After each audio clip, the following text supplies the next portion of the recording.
in Yaakov for today, we are holding Untracted Yevamot, and the title of today's paragraph is called Martha Bribed the King. Okay?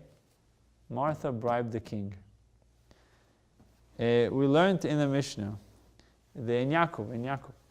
We learned in the Mishnah, it happened that Yoshua ben Gamla, who was a Kohen, Yoshua ben Gamla was a Kohen, betrothed the widow.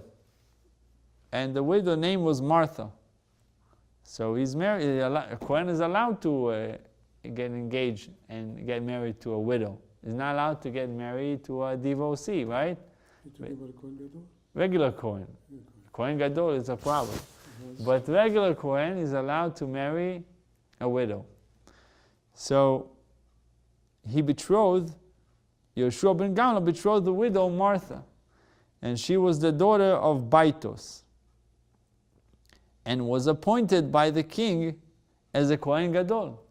Now he's a Kohen Gadol. What is he going to do with the widow? A Kohen Gadol is not allowed to marry a widow. He married her. Why? Because a Kohen who betrothed a widow and afterwards was appointed, first he betrothed her, he got engaged. Back in the day, getting engaged was more official than today. Today people can walk out of the engagement because anything, right? But back in the day, that was betrothed, there was a kiddushin, was like getting married. They didn't get married completely till the nisuim, till the final stage of marriage, but kiddushin had the legal obligation. So in this case where he betrothed, a Kohen betrothed a widow and then became a Kohen Gadol, he married her because he's allowed to consummate the marriage. It's an obligation. He had an obligation before. Some say that that's one of the reasons why Yaakov married two sisters. Yaakov, even though the Torah was not given then, and he didn't have to,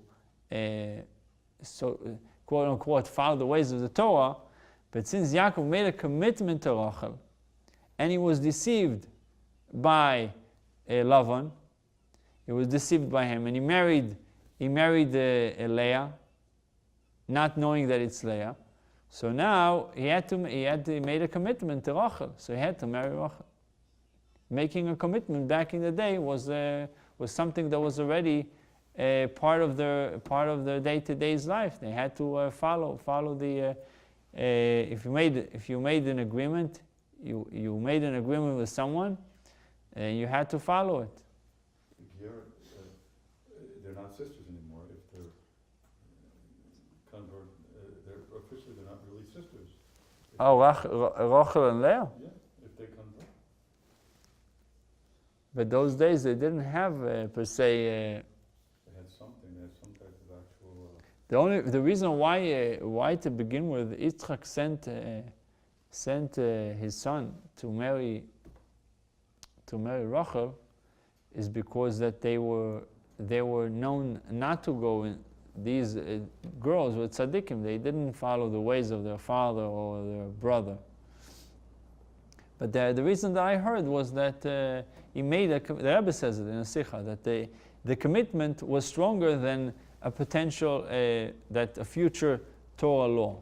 If you made a commitment to somebody, you had to follow. It had a stronger validity than following a future Torah law that's going to happen in the future. Yaakov fulfilled the whole Torah, even Avram.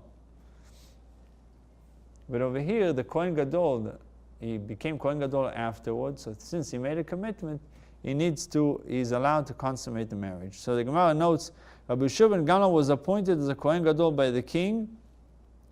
The implication being, but not with the consent of all the other Kohanim. The king decided with the Kohanim, he didn't ask the Kohanim if they agreed to it or not. Rabbi Yosef said, I see a conspiracy. For Rav Asi said, Martha, the daughter of Baitos, bought a large basket full of dinarim, full of money, as a bribe to King Yanai, before he appointed her husband Yeshua ben Gamla as the Kohen Gadol. We know in the second temple, they used to bribe the king to be a Kohen Gadol, which we can see it also in a positive light, not necessarily in a negative light, because they risked their life and they were willing, not only financially, to pay a lot of money, but also they knew that if they're not worthy of it, they will lose their life. So there's no honor to be in the grave, but they were willing to go and to be close to God. Holy of Holies, the closest place that you can come.